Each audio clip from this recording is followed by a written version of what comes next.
Good morning, guys. On today's dirt biking video, we are going to be showing you how to bump start a dirt bike. You would need to use a bump start if your kickstarter broke or your electric start broke and you don't have a kickstart. So the way you want to bump start is you want to put your bike in second gear, hold the clutch, and then go down a hill or get enough speed on flat ground.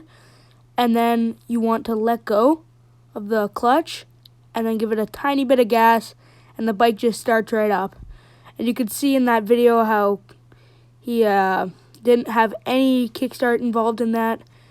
And yeah. So yeah, hold it in second gear, hold the clutch in, and then let go of the clutch when you got enough speed. Give it a tiny bit of gas, and it just starts right up. And yeah, so that's how you bump start a dirt bike.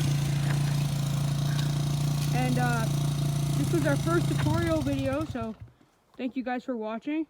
And now Callum's gonna record me bump starting it, and then that's it. Proudly with his bump start. So again, you're gonna want to put in second gear, hold the clutch, go down a hill or on flat ground if you can get enough speed, and get some speed.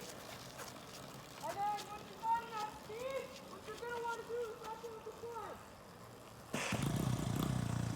Just like that, every time.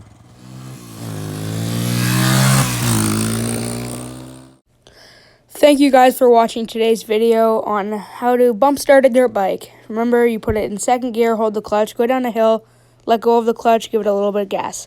Anyways, in our next tutorial video, we're going to show you how to do a simple clutch pop wheelie and a simple pop-up wheelie. And if you guys need any help with anything, just drop a comment and we'll try to make a tutorial video. And thank you for riding with us today. Like and subscribe. See you guys later.